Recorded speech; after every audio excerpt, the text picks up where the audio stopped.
पण मित्रांनो, आज सोशल मीडिया आहे, त्यामुळं आजकाल मुलाला इतकं जपणं गरजेचं आहे. मुलीला तर जपलंच पाहिजे. धुरुड्याला कुठं बसले होते, तुमचा वाढदिवस कसा साजरा केला, झेंडा घेऊन. नमस्कार मित्रांनो, एक काळ असा होता की मुलाचे वडील भाव खायचे. एकतर लग्नाला लवकर तयार नाही व्हायचे. बरं झाले इकडून तिकडून तयार, मुलगी अशीच पाहिजे, मुलगी तशीच पाहिजे. त्यानंतर लग्नामध्ये अव्वाच्या सव्वा अपेक्षा असायच्या. मात्र आता काळ बदलला आहे. आता मुलीचा बाप भाव खाला आहे. बरं त्याच्यात नुसता भावच नाही खाला, तर मुलाच्या घरच्याकडून त्याच्या अपेक्षा काय आहेत. तर तुम्हाला सांगतो, त्या मुलाला शिक्षण असणं गरजेचं आहे, उच्च शिक्षित पाहिजे. त्याच्यानंतर त्या मुलाला नोकरीसुद्धा पाहिजेच, जमीनसुद्धा पाहिजे. बरे नुसतं तोंडी सांगून होतं. पहिल्यानं मधले नातलं कोणीतरी सांगायचे, एवढी एवढी जमीन आहे, असा असा मुलगा आहे, असा असं करतो, आणि त्यावर विश्वास असायचा. पण आता विश्वाससुद्धा राहिला नाही. कारण तुम्हाला माहिती आहे, आज सगळ्या गोष्टी ऑनलाईन झालेल्या आहेत. मुलाची जर नोकरी असेल तर ती पक्की आहे का, हे सुद्धा तिथरोक पाहायला जायची तयारी आहे, ज्या विभागात ते नोकरीला असेल तिथपर्यंत. बरं त्याच्यानंतर त्या मुलाला जमीन किती, शेती, ती आता ऑनलाईन 7/12 पाहता येईल. बरं याच्याही पुढं गेलेत लोक.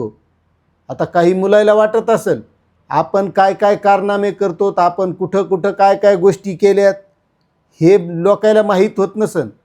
पण मित्रांनो, आज सोशल मीडिया आहे, त्यामुळं आजकाल मुलाला इतकं जपणं गरजेचं आहे. मुलीला तर जपलंच पाहिजे, तिच्या पालकांनाही जपलं पाहिजे, आणि त्या मुलीनेही स्वतःची काळजी घेणं गरजेचं आहे. पण तशी मुलाला बी ती काळजी घेणं गरजेचं आहे. मुलगा आहे म्हणजे तो काही बी करू शकतो असं होत नाही. त्यामुळं जे आजकाल मुलीचे वडील पाहिलेत का, त्याचे मूळ कारण हे आहेत की मुलगा संस्कारित असला पाहिजे, चांगल्या घरचा असला पाहिजे, ह्या त्याच्या पाहाच्या अपेक्षा आहेत. आपल्याला वाटतं आपण होतकरू आहोत, आपल्याला मुलगी मिळायला पाहिजे, आपलं लग्न व्हायला पाहिजे, आपल्याकडं काय कमी आहे. पण आपले गुण काय कमी नसतात.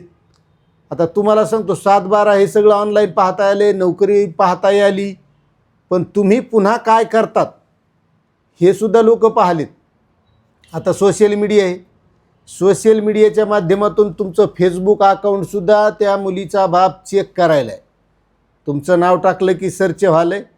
त्याच्यात तुमची फ्रेंड लिस्ट कशी आहे, तुम्ही कोणत्या कोणत्या कशा पोस्ट केलेल्या आहेत, धुरुड्याला कुठं बसले होते, पुन्हा कोणाच्या लग्नात कुठं गेलते, तिथं कसा डान्स केला होता, त्याच्यानंतर तुमच्या मित्राचा वाढदिवस तुम्ही कसा साजरा केला, तुमचा वाढदिवस कसा साजरा केला, वाढदिवसाची पार्टी कुठं झालती का.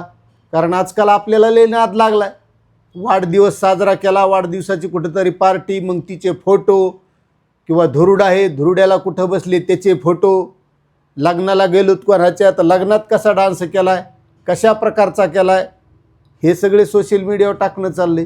मग मुलीचा बाप तुमचं फेसबुक पाहिला, तुमचं इंस्टाग्रामसुद्धा पाहिला आहे, आणि त्याच्यातून तुमची वर्तणूक कशी, तुमचे दोस्त मित्र कसे आहेत, हे सगळंच लक्षात आले. त्याच्यामुळं मुलालासुद्धा ह्या गोष्टीची काळजी करणं गरजेचं आहे. आता त्या जागी एखाद्या वेळेस आपल्याला आपल्या बहिणीचं लग्न करायचं असेल, तर जसा आज मुलीचा बाप त्या गोष्टी पाहिलाय का, आपणही त्या गोष्टी पाहत असतो. कारण आपल्यालाही वाटतं आपल्या बहिणीचं चांगलं झालं पाहिजे, आपल्या बहिणीला चांगला मुलगा मिळाला पाहिजे, तो मुलगा निर्व्यसनी असला पाहिजे, मोकार नादी नसला पाहिजे. मग ह्याच अपेक्षा सगळ्या त्या मुलीच्या वडिलाच्या आहेत. मग त्याच्यात त्या मुलीच्या वडिलाचं काय चूक आहे. बरं दुसरी गोष्ट अशी आहे, शेतकरी असला तर शेतीचे दिवस हे असे आहेत. कोणता शेतकरी सुखी आहे बरं आज. काही जरा बागायती असले, पाण्याची व्यवस्था असली, काही दुसरा जोड व्यवसाय असला, त्याचं बरं असं. पण जर 4-5 एकरवाला कोरडवाहू शेतकरी असला तर त्याची परिस्थितीही बिकट आहे. जरी तो चांगला आहे, संस्कारित आहे, चांगले गुण आहेत, पण परिस्थितीनं त्या माणसाला त्या गोष्टी करायला लावायला आहे. कारण त्याला वाटतं आपल्यावर ही वेळ आहे, उद्या आपल्या मुलीवर ही वेळ येऊ नये. बरं त्याच्यात पुन्हा दुसरी गोष्ट आहे, पहिल्यानं जसं बहिणीला भाऊ जपत होते, बहिणीची काळजी घ्यायची, म्हणजे लग्न झाल्याच्या नंतरचं सांगतो, बहिणीची इथं जाणं येणं, बोलणं चालणं, ह्या गोष्टी होत्या. आजकाल त्याचं प्रमाण कमी झाले. कारण त्याचं लग्न झाल्याच्यानंतर उदय त्याला त्याची बायकोच प्यारी झालेली, तो बाकी विसरून चालला आहे. त्याच्यामुळं मुलीच्या वडिलाला वाटतं बा एकदाच आपल्या मुलीचं चांगलं केलं म्हणजे आपला ताण मिटला, उद्या पोरा बाळायचा काय भरोसा आहे. मग ह्या सगळ्या गोष्टी आहेत. त्याच्यामुळं मुलायलो तुम्हाला सांगतो, आजकाल ह्या गोष्टी जपणं गरजेचं आहे. आपण कुठं बसायलो, कोणत्या हॉटेलमध्ये जेवायलो, इंस्टाग्राम फेसबुकवर कोणते फोटो टाकायलो आणि पुन्हा त्याच्यात आपण राजकारण्याच्या मागं फिरायलोत का नुसते झेंडा घेऊन. कारण त्याला वाटतं मी ह्या नेत्यासंग फोटो टाकला आणि त्या नेत्यासंग फोटो टाकला, आपल्याला लय लाईक आल्या. हां त्या लाईक आल्या म्हणजे तुला समजित की तू असाच आहे, तू याच्याच मागं हिंडणार आहेस.